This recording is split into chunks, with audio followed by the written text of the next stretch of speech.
Good afternoon. My name is Raman Singh. I'm the Oklahoma EPSCoR State Director, and I apologize for joining virtually, but I'm actually quarantined because of COVID. And I just wanted to present a brief overview of the Oklahoma EPSCoR program, where we are, and what the future holds for us with regards to this EPSCoR program. I'm a faculty member at Oklahoma State University, and I also direct the Helmrich Research Center, which is located at OSU Tulsa. And I hope you're all having a great meeting this afternoon. How I ended up in Oklahoma, some people know this, some people don't. I grew up in India, spent my time in several cities moving around, and in 1991, I started my time in the United States as a graduate student in the University of Rhode Island in Kingston, Rhode Island. And from there, I moved to the West Coast, I moved back to the East Coast, and I ended up in Oklahoma in 2006. And I've traveled pretty much in all the states in the country and have ended up in Oklahoma and have lived here the longest I have lived anywhere in my life. And Tulsa has been my adopted home, but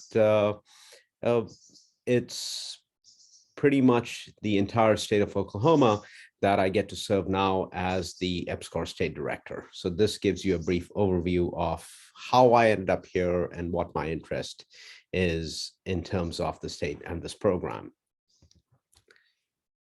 So we are all familiar with the EPSCoR IDEA programs.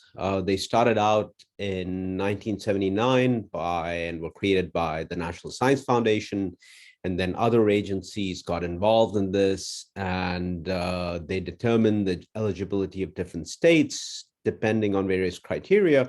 But primarily, the program is focused on enhancing the participation of geographically dispersed states and programs in federal funding programs.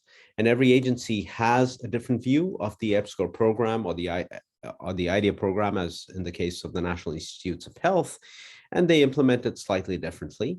And every jurisdiction, including Oklahoma, has its own perspective in terms of how this program results in capacity building for the state, and also in terms of the successes that arise out of this program. So as of today, these are the eligible jurisdictions across various agencies. It includes more than half the states in the nation. And as you can see, they're concentrated away from the coast in most cases. And that was the original idea behind the EPSCoR program. And then later on the IDEA program, to increase the geographical diversity and participation in terms of federal funding and competitiveness in terms of federal funding. Oklahoma has done fairly well in terms of EPSCoR funding and its impact. As of now, we have nearly $170 million in active grants across EPSCoR and IDEA. This has led to generating about $470 million in terms of new research.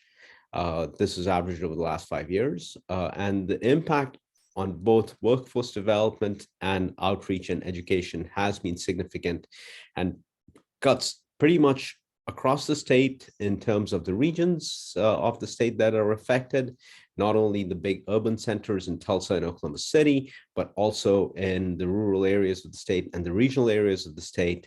And the effect is also felt both in terms of the population and the institutions that are served through these programs. A lot of the impact is far-reaching because it's focused mostly on either innovation or workforce development or capacity building across various institutions. And this in general is the success story for almost all EPSCoR states. But the reality is that the EPSCoR program has managed to make a dent, but not completely eliminate this geographical concentration of where the federal funding goes in the country and what states are competitive in terms of obtaining this federal funding. This is a recent snapshot of where the federal funding dollars are being distributed based on grants and awards.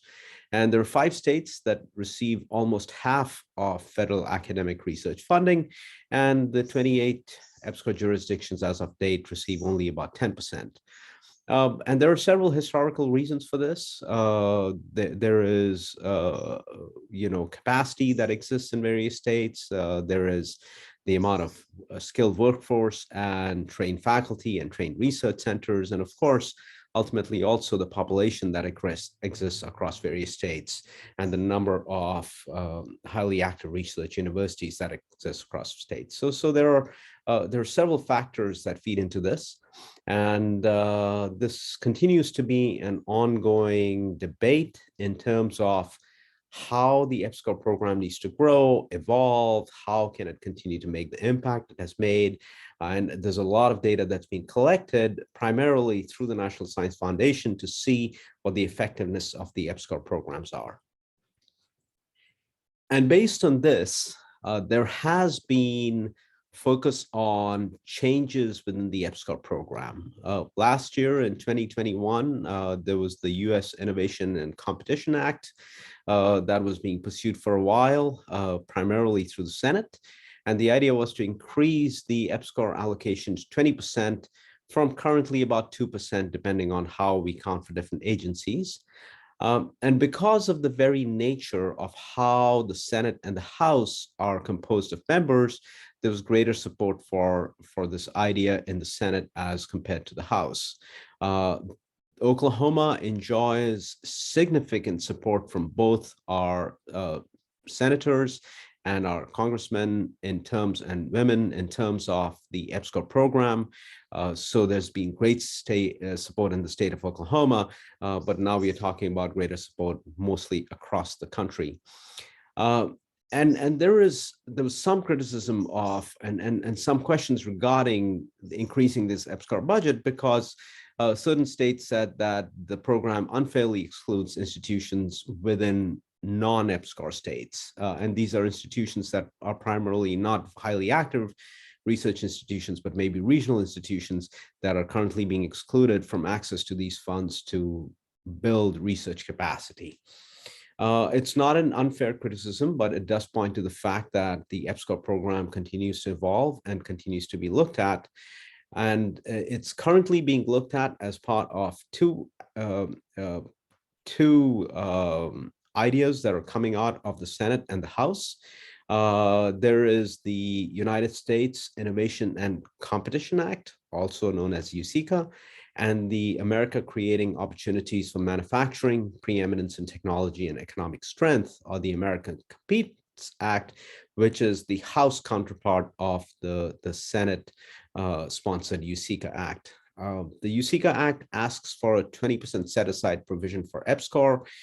There is no such specific provision for EPSCoR in the America Competes Act, but the Senate and the House are going to be in conference very soon to try and see how these acts, which are basically focused on enhancing and building global innovation and research competitiveness for our nation, can continue to happen across the nation, both in terms of the diversity of the research programs and also in terms of the geographical dispersion of these federal research programs. NSF in 2021 started focusing on the future of NSF EPSCoR. It's currently ongoing a visioning process, which is headed by the Committee on the Future of NSF EPSCoR. And the final report was expected by spring 2022. And it is my understanding that the report is pretty much in the final stages of discussion, and that'll kind of outline where the EPSCoR program goes. So as you can see that there is significant support for using and leveraging the EPSCoR program and perhaps growing it to enhance the overall research and innovation competitiveness of the nation across all states or across all regions. And inherent to the EPSCoR program also is this understanding that the research capacity building and the workforce development building has to occur in jurisdictions with a focus on what the jurisdiction needs, what individual jurisdictions need, and what the strengths and the challenges lie within the individual jurisdictions. If we were to look at Oklahoma, and this is my final slide in this presentation. If we were to look at enhancing the impact of EPSCoR in Oklahoma, as I pointed out earlier, we've had a significant leveraging of EPSCoR funds in terms of enhancing our competitiveness on the federal award level. But it's better to look at the EPSCoR program, and it's actually more appropriate to look at the EPSCoR program as a capacity building rather than a research funding program, right? So the idea is that the EPSCoR funds build capacity across the workforce, across faculty, across research infrastructure, across partnerships between various institutions and different constituencies in the state. And that then enhances the research enterprise of the state. And the fundamental idea here is that as you enhance the research enterprise of the state, the science and technology development drives innovation and economic growth for the state. Where Oklahoma stands in the nation with regards to both innovation and our federal competitiveness is rather sobering. According to the Milken Institute's 2020 ranking, we are ranked number 45th in innovation. This tracks, for example, new companies formed, patents issued, the skilled workforce available, the investment funds available for startups and so forth. And in terms of our competitiveness, in terms of total research and development expenditures, we rank 36 as per the last data in 2017 that was connected by the National Science Foundation. So we do have a way to go, but this is recognized very clearly in the current Oklahoma S&T plan. And that's where some of this information comes from, that we have to drive science and technology based innovation so that leads to economic growth for the state. And the EPSCoR program, because of its focus on capacity building, can be an inherent component of doing this. Oklahoma has unique challenges. One of them is that we have multiple and diverse institutions ranging from the two large public research university and the one private research university, regional universities and colleges, minority serving institutions, tribal colleges and universities, and so forth.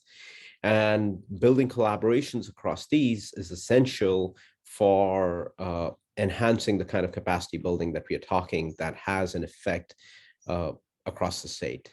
Some of this is apparent in the collaborations and the impact that have come out of our NSF Track 1 award, and that speaks to how effective this can be.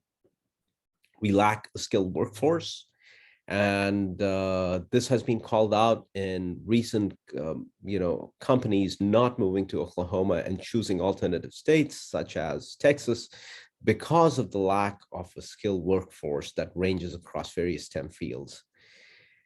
We have lack of integrated support systems that cut across stakeholders in government, academia, industry, and philanthropy. Several support systems and partnerships and collaborations exist, but they are not yet as well integrated as could be helpful in terms of taking basic research to innovation, to technology development, to commercialization, and so forth. And this also then leads to the fact that there is limited capital for technology development innovation. And one data to track this is, what are the private funds or philanthropy funds or industry funds available for startups that focus, let's say, on SBIR and STTR funding. So what can we be doing that we are already not doing within state? I think the single biggest thing we can do with regards to the EPSCoR programs is continue to build collaborations that have brought us where we are today. All of you working together are an excellent example of how to run a successful multi-year EPSCoR award within the confines of the constraints within the state. We also need to continue building our outreach to regional and minority serving institutions, and then leverage what we've been doing in terms of the best practices and the successes that have gone through this NSF EPSCoR award, and focus on using these on the other EPSCoR areas of research and funding within the state across various agencies. So thank you very much. I apologize that I will not get to meet all of you in person. And I also apologize that you will not get to ask me questions live. But I have been reaching out and visiting with most of you slowly over the time that I started as the EPSCoR State Director late last year. And I'm really excited about what this program brings to the state and the wonderful work that's going on. And I hope to continue to visit and see how I, in my role, and working together with the higher regions for the regions for the state for higher education, can focus on doing what is needed to continue to support the success of this program. So thank you very much.